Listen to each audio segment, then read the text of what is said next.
I really thought was powerful was sort of the strategic use of scripture throughout the film. In one scene, Psalm 91 is quoted, Amazing Grace is played at the end. Talk to me about this creative decision and how you chose which scriptures to put at various parts of the film.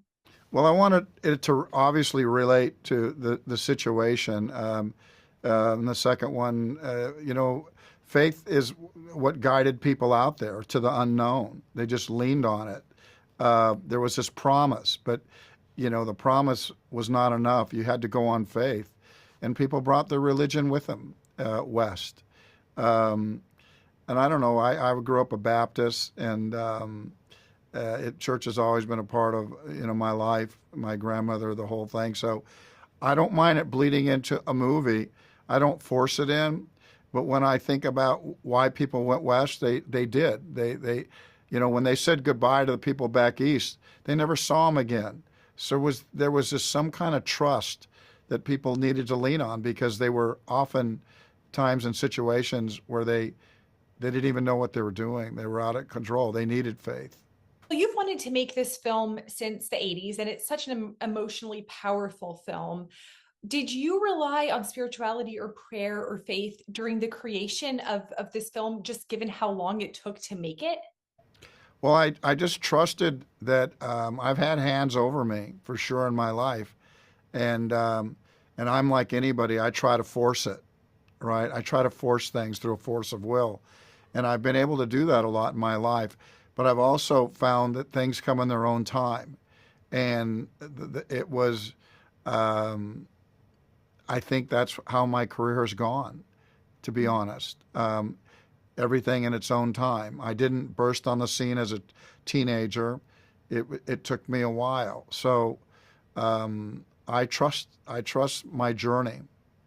Yeah, absolutely. Now, another thing I love about this movie, I'm a mom, I have four little kids, is how it elevates the importance of family and really highlights how vital a thriving family is to society. As a father, your son has a cameo appearance in the film. Why was it so important to you to elevate the family in this movie? Well, anybody can make a movie about a gunfight, and I'm going to Mhm. get you to those gunfights, and those gunfights are going to be terrifying and they're going to be loud. Um, but I think just a woman trying to bathe because she feels so dirty, because a mother and daughter who realize that some hell is going on above them, or only way they're going to survive is if they share breath. I feel the closeness. I feel like that really has a important part in westerns. I mean, my hope is that even though there's an R attached to this, you've seen the movie.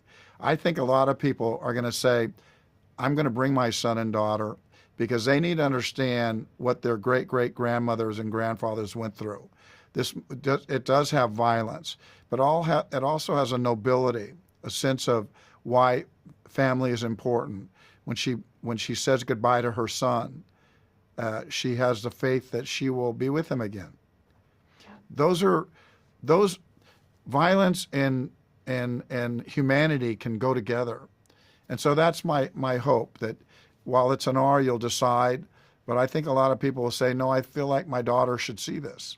Now, how do you want this series to contribute to the legacy of American Westerns and understanding of America's historical narrative? Because this really sort of stands on its own. It does. I hope that it stands on its own. I'm not looking to reinvent the West or set the record straight. I believe that it's not a land in Disneyland. This was hard fought for. The Mhm. resourcefulness it took for the people that came out, not even being necessarily equipped to be in the West, is something that I admire. But I also understand the great clash that happened between cultures and what we lost. There were people that were displaced. So I don't ignore any of it. I just go after it. I just where I land is I hope I land on the side of behavior, authenticity.